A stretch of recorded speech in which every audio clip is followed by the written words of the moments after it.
Fear not, Stranger Things watchers who are nervous. Creators Matt and Ross Duffer can't possibly answer all of their unsolved mysteries. Season 5, Volume 2 is an answer-palooza for many of the mythology mysteries that have plagued the residents of Hawkins going back to Season 1. There's so much going on in this trifecta of episodes, it's a little overwhelming to process just how much is revealed about the mythology and between characters in 3.5 hours. Not to mention, you might want to dig out your Texas Instruments scientific calculators because Mr. Clark, Dustin, Erica, and even Murray will be taking us to school in a very entertaining way as we get the real 411 about the upside down, the right side up, and something called exotic matter that's holding it all together. Mother of God. Chapter 5, Shock Jock, is the second episode directed by Frank Darabont and picks up from the cliffhanger where Will the sorcerer went all 11 on the Demogorgons. In the wake of his destruction, the heroes of Hawkins take stock of their losses and realize that all 12 kids have been kidnapped into the Upside Down by Mr. Whatsit/Vecna. He's plugged all of them into his hive, but they just think they're being protected in his faux perfect Creel house. Having learned from Holly Wheeler's wandering, he's got them locked down for safekeeping until he needs to use his perfect vessels for his endgame plan. We have to stop him before he takes any more and buy Dustin and the others time to find this place, to find Holly. In the right side up, Will and company figure out that he's able to siphon power from Vecna because of their connection. So unlike Eleven's powers, proximity is required for Will to get juiced up enough to fight Vecna. And Lucas's theory that November 6th will be the day that Vecna's plan will become known triggers an implied countdown clock that fuels these episodes that unspool over one day. Darabont has a deft hand in keeping the episode light on its feet, shifting between multiple settings, some high-concept quantum physics chatter, and several much-needed character moments. Hello, Nancy and Jonathan. All of that is set up for the ultimate mythology deep dive in Chapter 6, Escape from Camazotz, directed by series executive producer Shawn Levy. Consider this the science class episode of the bunch, as Dustin downloads his big wormhole theory that connects Hawkins and Vecna's The Abyss.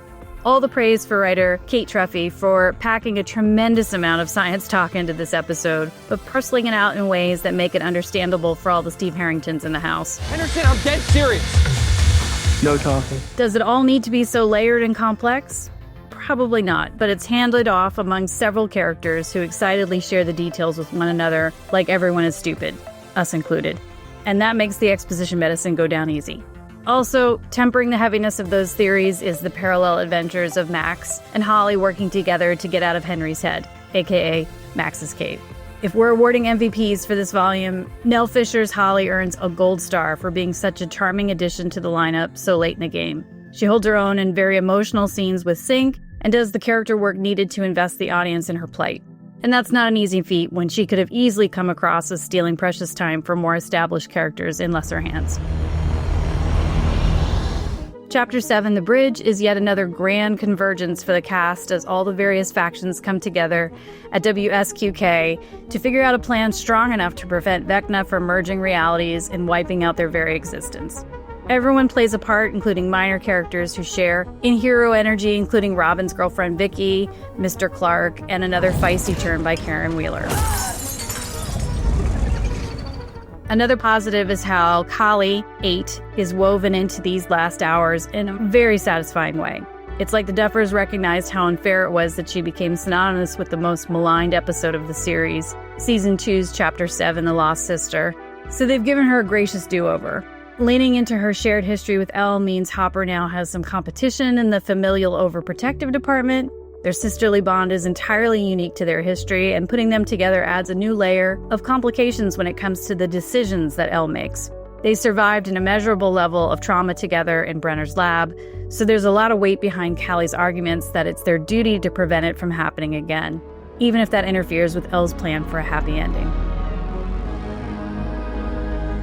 On the checklist of things that don't work so well, Linda Hamilton's Dr. K is, so far, the Duffers' least developed in their roster of 80s-era actors cast in the series. Don't get me wrong, Hamilton hasn't lost her skills when it comes to throwing around dumb underlings or snarling out orders.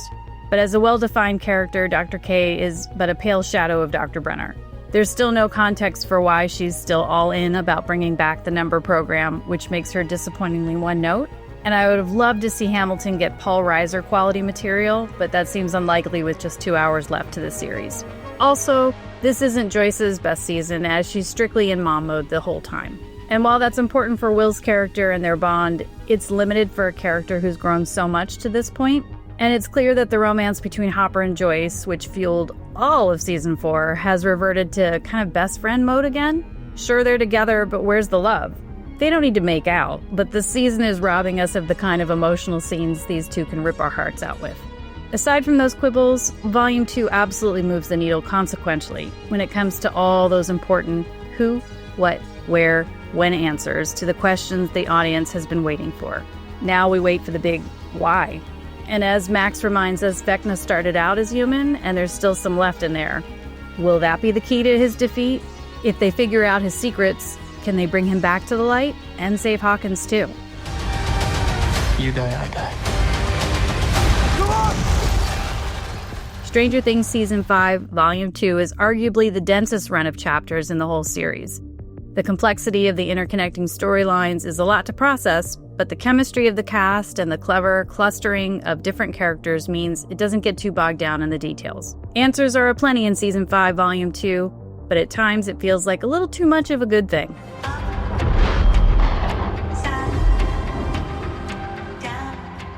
Hello everybody, thanks for watching our review of Stranger Things Season 5, Volume 2. I'm Clint Gage, and joining me again to chat a little more about this final season of Stranger Things is our reviewer, Tara Bennett. Tara, welcome back. Thanks for having me, Clint.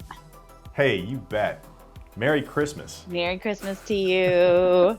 So, this batch of episodes, Season 5, Volume 2, a little more explainy than Volume 1. Like you said in your review, there are a lot of answers that this batch of episodes gets. So the question I have for you, as a big fan of the show from the start, now that you got some of these answers, do you feel like you needed them?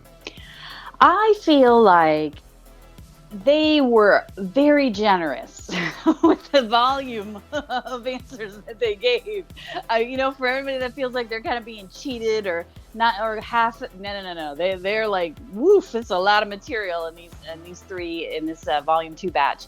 And I think the thing is that I'm impressed that as dense as the material is, because not only are we getting a lot of answers, we're getting them with amongst many characters in many different places. So it's like, there's upside down stuff coming out, and then there's right side up material coming down, and then there's side Vecna stuff coming out, and then there's Max. Right. And also a wormhole. Like, where am I? Everything's giving me answers. So what I will say is that you want to be able to not feel overwhelmed. And I think the ability for them to swap out amongst all of these different pairings and locations parses things out in a way so that it still feels entertaining and doesn't quite feel like I'm taking a side community course on quantum physics, which is great, because I was really at a certain point going, I'm taking notes, but do I need to be like, am I going to be tested on this later? Should have done some homework before I got 100%. But it actually, I think the variety of people that also provide the theories, but then also confirm what is happening amongst the large group of ensemble characters that we have helps make the ingestion of so much information done in a way that feels like some of it's layman, some of it's Dustin level, some of it's like Steve Harrington level, some of it's Robin level. So all of it feels like, none of this is too heady, and it's been explained in the voices of a lot of characters that have dumbed it down for us. But it is a lot. It really helps you decide whether or not you're a Dustin or a Steve. Yes, it does. 100%. So I guess you do think that the Duffers really pulled it off with these episodes, like balancing like the character moments with all of these answers that they need to provide at the end of their series. Yeah, I mean, I would say that this bunch of, the first bunch for Volume 1 was kind of getting the gears back together, and then it really moved into some really like kind of breathtaking action beats all the way up until it hit its cliffhanger. And then this one feels like it's a lot of, okay, we're really going to explain and let everybody kind of understand what's been happening here in all of these different places. And so it feels more informational with maybe a little less of the kind of breathless action set pieces. So, if I got the opportunity to just watch it as season 5 and get to see it as a piece, maybe I wouldn't feel so much. But definitely when I have to watch it as a block of 3 episodes, it feels like this is the informational block. And that, that's just the nature in which Netflix says I should ingest it. Thinking about these episodes in the context of a whole season, was there, this is sort of like the go fix dinner kind of stretch of a season, but was there a downshift in the momentum here, do you think? And was that a problem? Here's what I'll say is that there's a downshift in terms of set piece moments. There's definitely a couple catch your breath action set pieces, but I think it feels like they needed to add them a little bit more so that there was a break amongst all of these kind of big. So the action set pieces was to catch your breath from the exposition. And that's kind of opposite. It is of what people normally 100%, and yeah. I feel like that injects some energy. I've seen so many shows that just really exposition dump, and especially when you get into the sci-fi world of it all, it's like, woof. It can be like, I need to walk it off. I don't feel that with these episodes and the walk it off of it all. I feel like it's pretty nimble, and because of the way that they move things around and who's saying what. But I would definitely say that it's pretty concentrated in. I would say they definitely give a couple character pairings the opportunity for them to talk through some things that I think I've been waiting for and referenced in my last review. So we get some payoff with that. We certainly get some characters that we've loved, that we've seen, like Mr. Clark, who's been through this the whole time. He gets some moments, which is kind of surprising. And then Callie 8 really is given some time to be shown as a character outside of one episode that we saw in season 2. So I think that's helpful too. Holly, ooh, boy, that girl, she takes a lot of real estate in this block, and she's great. That's a tough thing to do, where you don't feel like this character's kind of been sitting with her pigtails for many seasons, and then all of a sudden is a major player that could be taking time from other people. But she's so good that I don't feel like she's pulling focus. She feels like they've integrated her into the group, and she fits well.